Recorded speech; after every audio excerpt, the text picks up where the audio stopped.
Ladies and gentlemen, the President of the United States.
Good afternoon and welcome.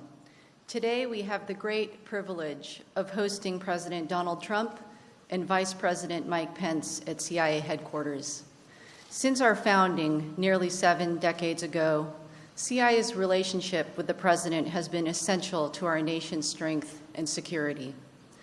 And Mr. President, I can assure you that in the years ahead, the CIA, along with the rest of the intelligence community, will do everything we can to provide you with the insights you need to protect our country, to advance American interests around the globe, and to carry out your duties as President. I am confident you will find that the women and men who comprise the intelligence community are dedicated public servants who bring incredible expertise, professionalism, diversity, and integrity to the national security mission. We were only able to accommodate 400 CIA employees for today's event, but hundreds more wanted to come. On behalf of the women and men of CIA, thank you for taking time to join us. It means a great deal that you chose to come to CIA on your first full day as President.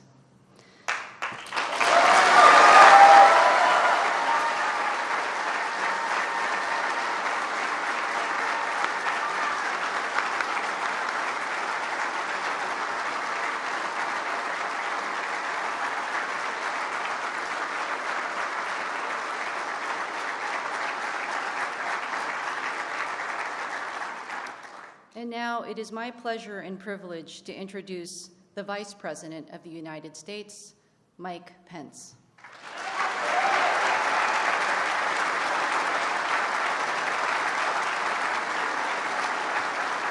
Thank you.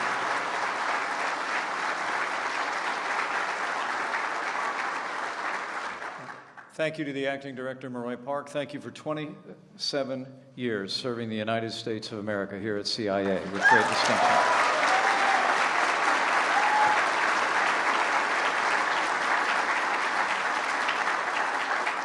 It's a great privilege for me to be with you today and to have the opportunity to introduce at his first event on his first full day, the new President of the United States, Donald Trump.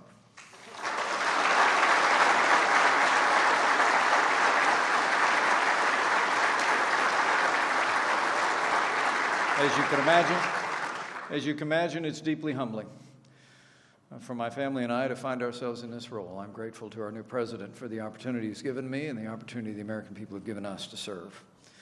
But it's especially humbling for me to be before all of you today, men and women of character who have sacrificed greatly, and to stand before this hallowed wall, this memorial wall, where we remember 117 who paid the ultimate sacrifice for our freedom. I can assure you, this new president and our entire team recognizes and appreciates the sacrifices of all of the men and women of the intelligence community of the United States of America.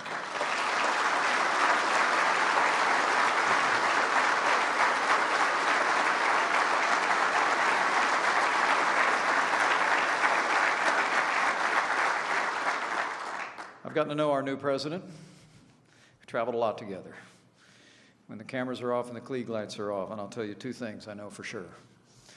Number one, I've never met anyone more dedicated to the safety and security of the people of the United States of America, or anyone who is a greater strategic thinker about how we accomplish that for this nation.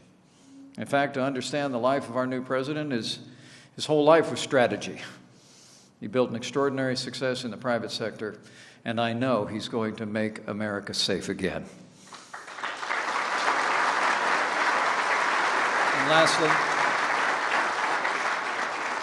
And lastly, I can honestly tell you, all my years serving in the Congress, serving as governor of my home state, traveling across the country and seeing the connection that he's made to men and women who serve and protect in every capacity in this country. I've never met anyone with a greater heart for those who every day, in diverse ways, protect the people of this nation through their character and their service and their sacrifice. And so let me say, it is my high honor and distinct privilege to introduce to all of you the President of the United States.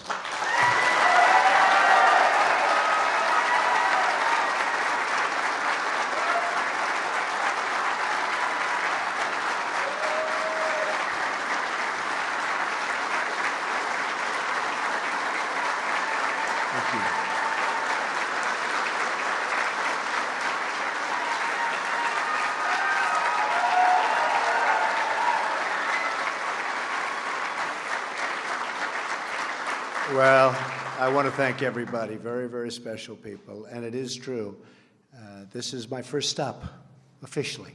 We're not talking about the balls, and we're not talking about even the speeches, although they did treat me nicely on that speech yesterday. I always call them the dishonest media, but they treated me nicely. But I want to say that there is nobody that feels stronger about the intelligence community and the CIA than Donald Trump. There is nobody.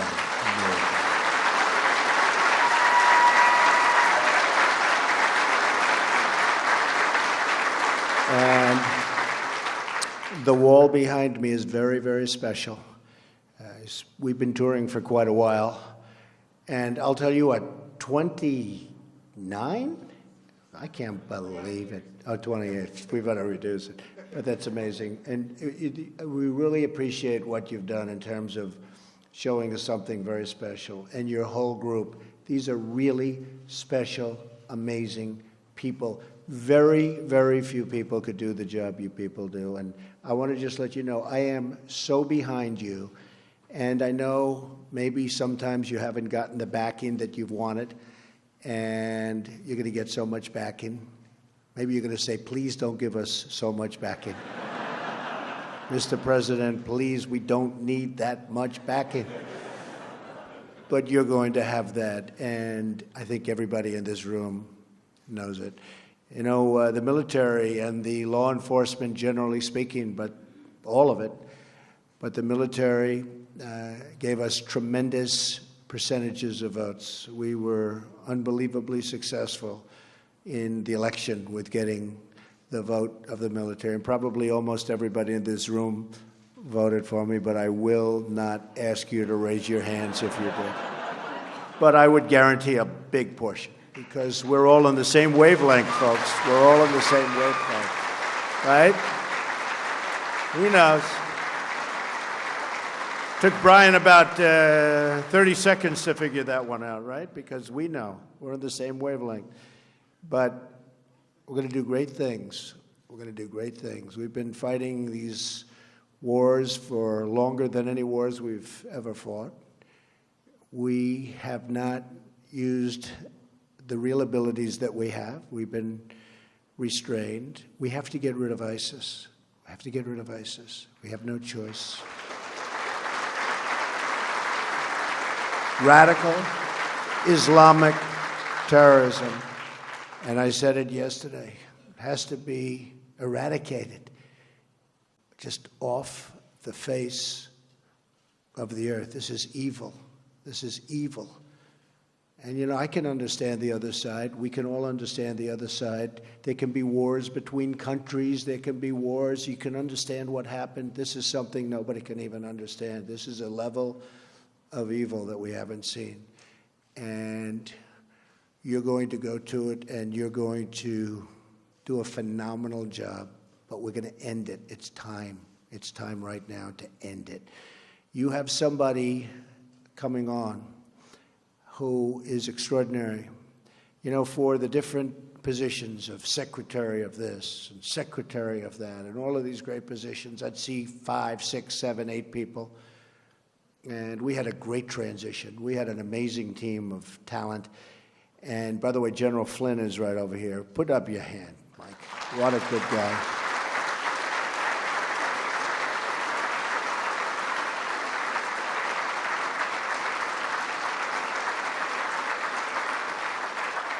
And Reince and my whole group. Reince, you know, right? They don't care about Reince. He's like this political guy that turned out to be a superstar, right? We don't have to talk about Reince. But we did. We had just such a tremendous, tremendous success. So when I'm interviewing all of these candidates that Reince and his whole group is putting in front, it went very, very quickly.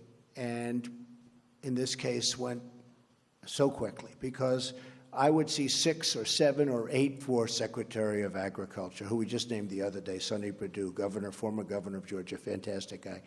But I'd see 6, 7, 8 people for a certain position. Everybody wanted it. But I met Mike Pompeo, and it was the only guy I met. I didn't want to meet anybody else. I said, cancel everybody else. Cancel. Now, he was approved essentially, but they're doing little political games with me. You know, he was one of the 3. Now, last night, as you know, General Mattis, fantastic guy, and General Kelly got approved.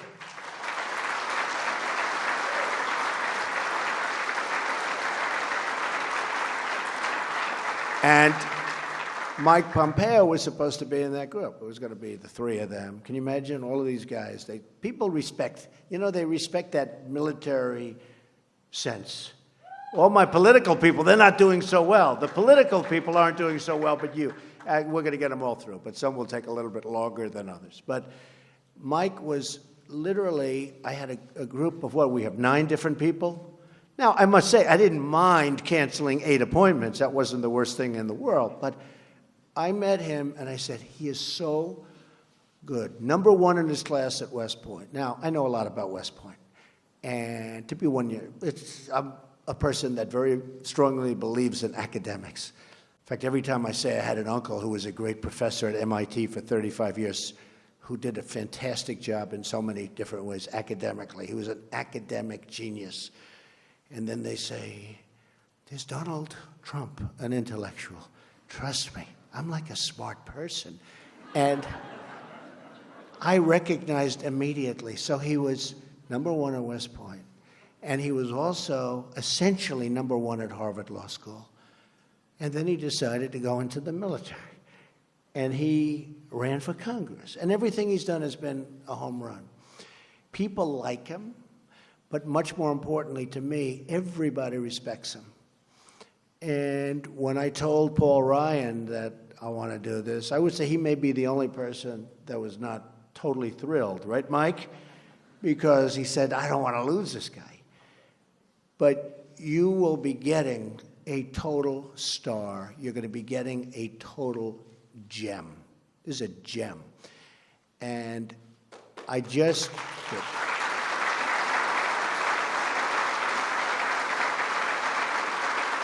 You'll see. You'll see.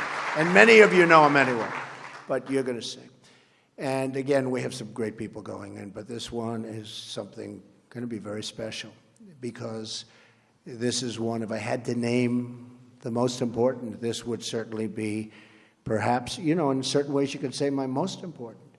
You do the job like everybody in this room is capable of doing.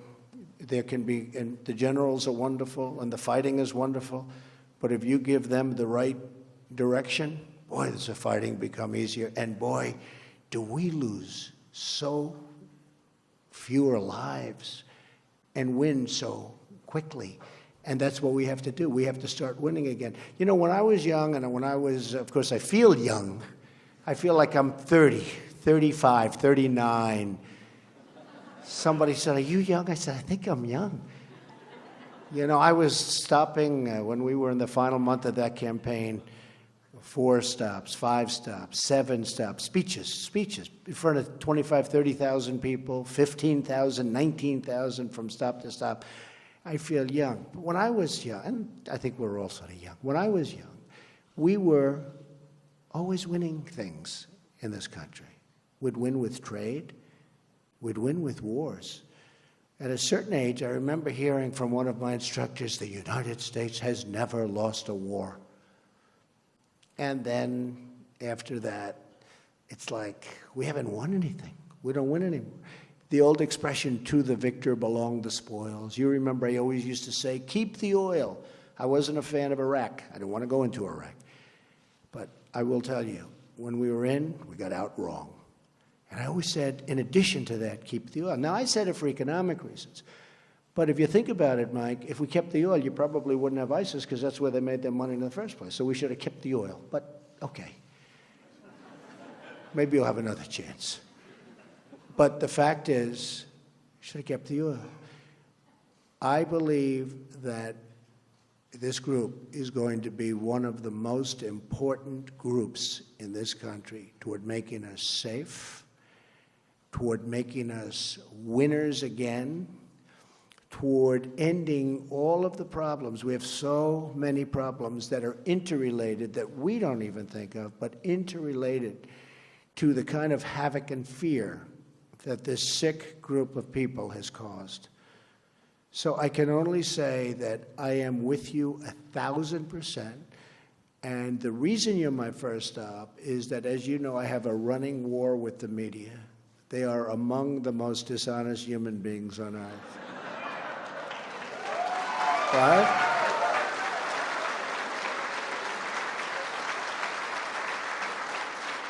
And they sort of made it sound like I had a feud with the intelligence community. And I just want to let you know, the reason you're number one stop, it is exactly the opposite. Exactly. And they understand that too. And I was explaining about the numbers. We did a thing yesterday, the speech. Did everybody like the speech? You had to like it. Right? So I've been given good reviews. But we had a massive field of people. You saw that. Packed. I get up this morning, I turn on one of the networks, and they show an empty field. I said, wait a minute. I made a speech. I looked out. The field was, it looked like 1.5 million people. They showed a field where there were practically nobody standing there. And they said, Donald Trump did not draw well. I said, it was almost raining. The rain should have scared him away, but God looked down and he said, we're not going to let it rain on your speech. In fact, when I first started, I said, oh no. First line, I got hit by a couple of drops. And I said, oh, this is too bad, but we'll go right through it. But the truth is that it stopped immediately. It was amazing. And then it became really sunny. Then I walked off and it poured right after I left. It poured. But, you know, we have something that's amazing because we had, honestly, it looked like 1.5 million people, whatever it was. But it went all the way back to the Washington Monument. And I turn on the thing, and by mistake, I get this network. And it showed an empty field. And it said we drew 250,000 people.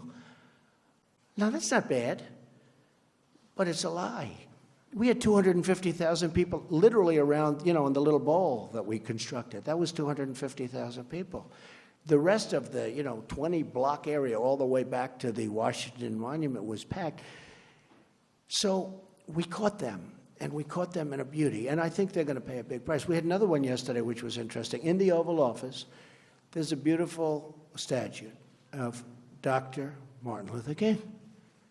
And I also happen to like Churchill, Winston Churchill. I think most of us like Churchill. Doesn't come from our country, but had a lot to do with it, helped us, real ally. And as you know, Churchill's statue was taken out, the bust. And as you also probably have read, the Prime Minister is coming over to our country very shortly, and they wanted to know whether or not I'd like it back. I'd say absolutely, but in the meantime, we have a bust of Churchill. So a reporter for Time magazine, and I have been on their cover like 14 or 15 times. I think we have the all-time record in the history of Time magazine. Like if Tom Brady's on the cover, it's one time because he won the Super Bowl or something, right? I've been on for 15 times this year. I don't think that's a record, Mike, that can never be broken. Do you agree with that? What do you think? But I will say that they said, it was very interesting, that Donald Trump took down the bust, the statue of Dr. Martin Luther King, and it was right there. But there was a cameraman that was in front of it. So Zeke from Time magazine writes a story about, I took down. I would never do that because I had great respect for Dr. Martin Luther King. But this is how dishonest the media is. Now, big story, the retraction was like where? What, was it a line, or do they even bother putting it in? So I only like to say that because I love honesty. I like honest reporting. I will tell you, final time, although I will say it when you let in your thousands of other people that have been trying to come in, because I am coming back, we may have to get you a larger room. We may have to get you a larger room. You know? And maybe it'll be built by somebody that knows how to build, and we won't have columns. Do you understand that? We get rid of the columns. But no, I just wanted to really say that I love you. I respect you. There's nobody I respect more. You're going to do a fantastic job, and we're going to start winning again, and you're going to be leading the charge. So thank you all very much. Thank you, beautiful. Thank you all very much. Have a good time. I'll be back. Thank you.